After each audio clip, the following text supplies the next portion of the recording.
Fala aí, pessoal! Seja bem-vindo a mais um vídeo aqui no canal. Vamos acompanhar as últimas notícias do São Paulo e vamos ver a provável escalação do Tricolor para o jogo de hoje em casa contra o Bahia. Então vamos ver essas últimas notícias e em breve eu estou de volta para comentar. Então, sem mais enrolação, vamos para o vídeo. Quero falar agora sobre o São Paulo, reunião importante marcada pelo Tricolor para a próxima semana. Nesse encontro, com as presenças do presidente Júlio Casares, de Carlos Belmonte, Rui Costa, Márcio Carlomagno, novo homem forte do futebol do Tricolor, Hernan Crespo e Muricy Ramalho, São Paulo pretende começar a planejar o 2026. Jogadores que ficam, jogadores que saem, renovações de contrato, reforços e quanto o São Paulo vai poder gastar e quanto o São Paulo terá de economizar. Já é certo que o Tricolor precisará baixar sua folha salarial. Hoje, cifras gastas pelo departamento de futebol são incompatíveis com a arrecadação. Diante disso, dá para adiantar que 4 dos atletas cujos contratos se encerram em dezembro devem ir embora.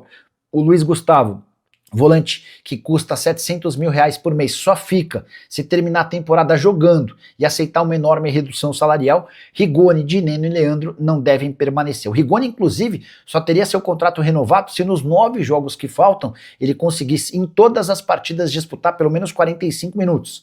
Dessa maneira, o contrato seria renovado de forma automática. Improvável que isso aconteça. Desde que foi contratado, o Rigoni só conseguiu disputar em 3 partidas com pelo menos 45 minutos. O Dineno, que já não havia agradado ao Crespo, acaba de passar por uma artroscopia e talvez nem jogue mais nessa temporada. O Leandro é terceiro goleiro e já está fora dos planos.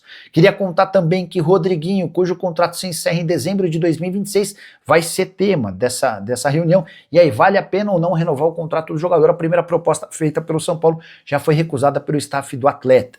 Luciano segue com seu futuro indefinido. E o encontro vai servir também para que o São Paulo tenha uma opinião formada. O que eu tenho escutado é que se vier uma proposta, especialmente da Arábia Saudita, com cifras razoáveis, o negócio deve acontecer. Em relação a reforços, esse encontro da próxima semana também vai debater as posições mais carentes e quanto o São Paulo vai poder gastar. Queria destacar ainda que Negrutti, volante da base, deve receber mais minutos no São Paulo de 2026. O São Paulo tem até esse momento 11 desfalques. Se nada mudar nas próximas horas ou minutos, são 11 jogadores fora de combate. Já a gente vai colocar uma matériazinha no ar, se der tempo também, explicando direitinho. Mas desses 11, 8 estão no departamento médico, 2 na transição e um suspenso, que é o defensor, que joga de zagueiro, joga também de lateral direito improvisado, o Ferrarese. Mesmo assim, quase me esqueci. Ontem o Crespo, para conseguir fazer um treinamento mais robusto, teve que subir 15 moleques da base, 15 jogadores da base para o treinamento de ontem, que foi parcialmente aberto para a imprensa.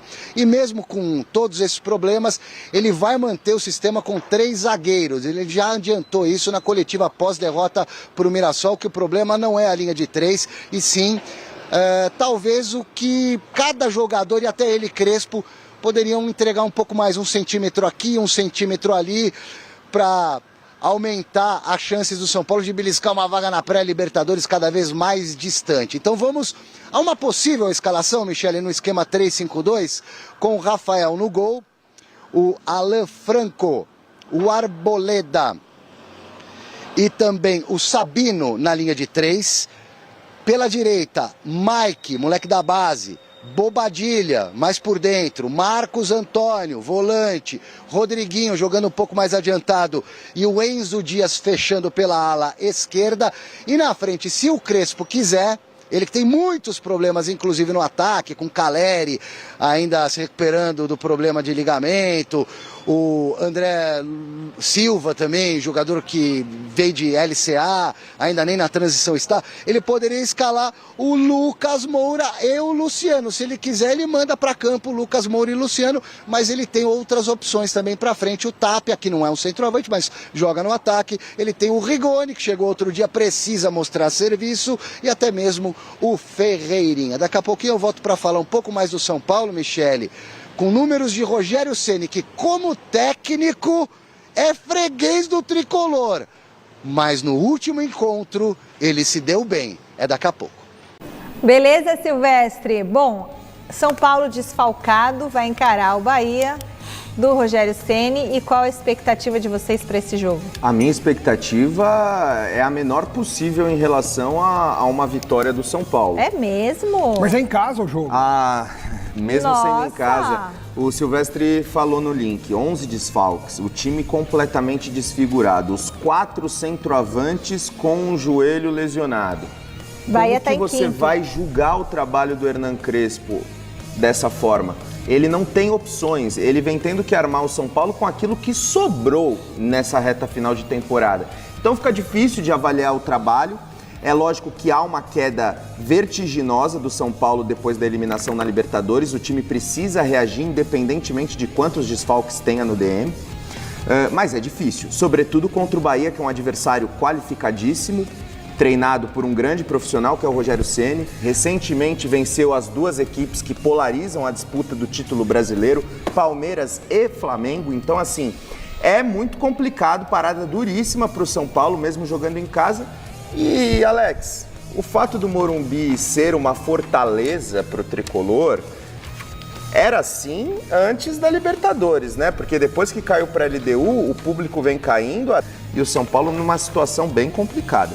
Bem complicada, a gente brinca tudo, mas eu concordo com você. Acho que o São Paulino vive hoje uma sensação assim de, não vou dizer desespero, porque não é o caso, assim, mas de desânimo, né? Uma coisa assim, de falta de esperança, falta de luz no fim do túnel, Acabou a temporada. sabe, de dificuldade de tentar buscar ânimo para torcer, para se alegrar, para incentivar, vamos lá, tanto é, né? Desilusão, muito obrigado, Fini.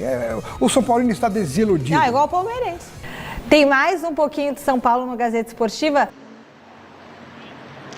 Que o São Paulo vai encarar o Rogério Ceni e no confronto Rogério Ceni versus São Paulo, Rogério Ceni é meio freguês do São Paulo, na condição de técnico de futebol. O Rogério foi técnico do Flamengo, passou rapidamente pelo Cruzeiro, comandou o Fortaleza, tá no Bahia, foi técnico do São Paulo, mas aí não conta. Fizemos um recorte, Rogério Ceni técnico, jogando, disputando jogos contra o São Paulo. No geral, são 12 duelos, contando todos os times do Rogério.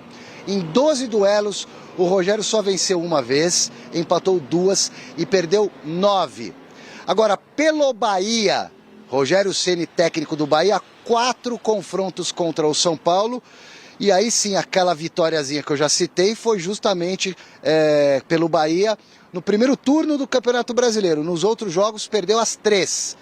Só que a mais recente deu Rogério Ceni. É só uma curiosidade para vocês, apenas 7 mil ingressos vendidos, a torcida do Tricolor não está mais mobilizada, perdeu o T maiúsculo, para ser educado com vocês, depois da eliminação na Libertadores, a crise toda, a perda para o Palmeiras de virada no Campeonato Brasileiro 3-2, com problemas de arbitragem, a torcida já não compareceu da última vez no Morumbi, e teremos um público pequeno sábado à noite, que pode ser o último jogo do São Paulo no Morumbi, inclusive, porque tem mais 2 jogos na Vila Belmiro com o mando do São Paulo já confirmados, Flamengo e Red Bull Bragantino, e mais 2 partidas que devem também no final do campeonato serem disputadas no estádio do Santos Futebol Clube. Bazejo, você viu aí a reportagem e percebi que você estava preocupado com as informações ali, né? Não, sem dúvida, porque o Crespo ele precisa de material humano para tentar fazer o São Paulo dar a volta por cima e quem sabe conquistar a tão sonhada vaga na Libertadores, mas hoje ele não tem jogadores que ele gostaria para armar o time que ele julga ser o mais forte possível. Com isso, o que esperar do São Paulo? Ninguém sabe. Hoje o São Paulo é uma incógnita que pode fazer um bom jogo como fez no primeiro tempo contra o Palmeiras e os outros jogos que acumulou derrotas e mais derrotas, são 7 derrotas nos últimos 8 jogos, então hoje o São Paulo é uma incógnita. E Alex? É uma incógnita e a projeção não é boa. Esse que é o detalhe também, inclusive de jogos, né? Você pega os jogos do São Paulo aqui, se pegar o Bahia, a gente já tá falando que vai ser difícil, o palpite é de não vitória do São Paulo. Aí depois você pega o Vasco fora, que tá em ascensão. É o time com o melhor retrospecto nos últimos 5 jogos. Você pega o Flamengo depois na Vila Belmiro, não é nem no Morumbi. Então, se o São Paulo não se cuidar, ele sai da Sul-Americana, inclusive. Quero responder agora se Caleri pode voltar ao São Paulo em 2025. O atacante argentino completou nessa quinta-feira 6 meses desde a cirurgia. Ele, no dia 23 de abril, passou por um processo cirúrgico para correção de uma ruptura do ligamento cruzado anterior do joelho. Período de recuperação costuma ser de 7 a 9 meses. E o Caleri já está na fase de transição. Isso significa que o argentino já não fica mais no departamento médico. Ele deixou o departamento médico e tem feito uma série de trabalhos no campo, ainda sem a presença dos companheiros e também sem atividades com bola. Pergunta foi feita para um dirigente importante do São Paulo. O Caleri volta nessa temporada? A resposta, a chance é pequena, mas não dá para descartar. E não dá para descartar porque o Caleri tem feito todos os esforços para antecipar esse movimento. Não há pressa por parte dos dirigentes. São Paulo prefere ter o Caleri bem na pré-temporada, de olho em 2026, do que acelerar um processo colocando em risco a recuperação do atleta. O Caleri não pensa assim. O Caleri entende que precisa voltar a jogar até para ajudar o São Paulo. Até por isso ele continua fazendo tratamento em muitos períodos, muito mais do que qualquer outro jogador com esse tipo de lesão. Só para completar, vale a lembrança de que o São Paulo ainda faz mais 9 jogos até 7 de dezembro, data da última rodada do Campeonato Brasileiro. Estamos falando de mais ou menos 1 mês e meio até o fim das atividades do São Paulo. E é nesse período que o Caleri pretende jogar pelo menos 3 ou 4 dos 9 jogos que o São Paulo ainda faz. Próxima partida contra o Bahia, no Morumbis. Depois o São Paulo visita o Vasco, recebe o Flamengo, recebe o Bragantino, visita o Corinthians, recebe o Juventude, visita o Fluminense, recebe o Internacional e se despede do Campeonato Brasileiro de 2025 contra o Vitória. Dentro do São Paulo há uma convicção de que só vale a pena acelerar esse processo se a presença do Caleri for decisiva, por exemplo, para uma classificação de Libertadores da América. Caso contrário, a opção dos dirigentes é por segurá-lo. Resta saber se eles vão conseguir convencer o Caleri a não jogar nessa temporada. E você, o que pensa sobre tudo isso? Então vamos comentar sobre essas últimas notícias do São Paulo. E o tricolor vai entrar em campo hoje, agora jogando em casa contra o Bahia, pelo Campeonato Brasileiro. Mais um jogo muito difícil e importante para o São Paulo tentar ganhar os 3 pontos e ainda continuar sonhando com a vaga na próxima Libertadores, ou pelo menos na pré-Libertadores, porque se o Cruzeiro ganhar a Copa do Brasil, vai ter um G7, e se Palmeiras ou Flamengo ganhar a Libertadores, que eu espero que não aconteça, vai ter um G8. Então a provável escalação do São Paulo para esse jogo deve ter Rafael no gol, a linha de 3 zagueiros, com Alan Franco, Arboleda e Sabino, na direita Mike e na esquerda Enzo Dias. No meio-campo, Bobadilha, Marcos Antônio e uma dúvida, Pablo Maia ou Rodriguinho. E na frente, Luciano e outra dúvida, Lucas Moura ou Tapia. E eu espero que para essa partida de hoje, o São Paulo mostre evolução e faça um bom jogo, porque não vem jogando muito bem nos últimos jogos. E vários jogadores, como o Rodriguinho e o Luciano, por exemplo, caiu muito de rendimento. Até o Marcos Antônio, que vinha sendo o melhor do time, não fez um bom jogo contra o Mirassol. E outros, como o Lucas Moura, está totalmente fora de ritmo de jogo. Então eu espero que essas coisas mudem e o São Paulo consiga a vitória hoje. E o atacante Rigoni pode ter seu futuro definido hoje, caso não jogue por pelo menos 45 minutos, porque quando ele chegou no São Paulo, ele tinha que fazer 12 jogos na temporada, de no mínimo 45 minutos cada, para ter renovação automática ativada por mais uma temporada. E eu espero que não aconteça, que nem eu sempre venho falando aqui no canal, o São Paulo precisa parar de trazer esses jogadores veteranos, porque do que adianta estar livre no mercado se a maioria ganha um alto salário, direito de imagem, luvas e não compensa, porque sempre precisa vender um garoto da base, promissor, para pagar o salário de um veterano. E tem que começar agora, na minha visão, a não renovar com Dineno, Rigoni, Luiz Gustavo e por aí vai. Então, se o São Paulo quer sair dessa grave crise financeira, precisa baixar sua folha de pagamento,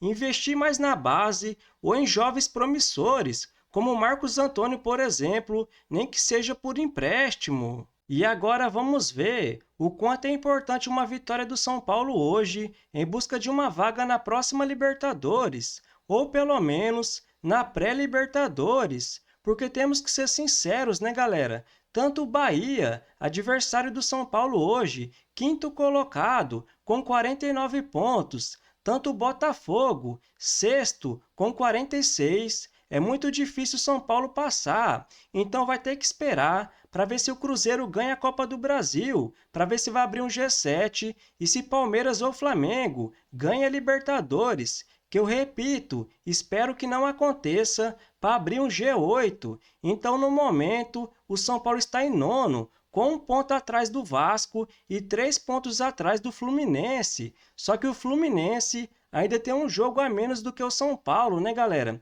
Então é muito importante o São Paulo buscar esses 3 pontos hoje de qualquer jeito. O complicado é que o São Paulo vai ter uma sequência pesada pela frente. Após o jogo de hoje em casa contra o Bahia, volta a campo no dia 2 de novembro, jogando fora de casa contra o Vasco. No dia 5, joga em casa contra o Flamengo. No dia 8, em casa contra o Red Bull Bragantino. Mas lembrando, tanto contra o Flamengo e o Bragantino vai ser na Vila Belmiro. Já no dia 19, tem um clássico pela frente, joga fora de casa contra o Corinthians. Então, se você curtiu o vídeo, deixa seu like, se inscreva no canal e até a próxima!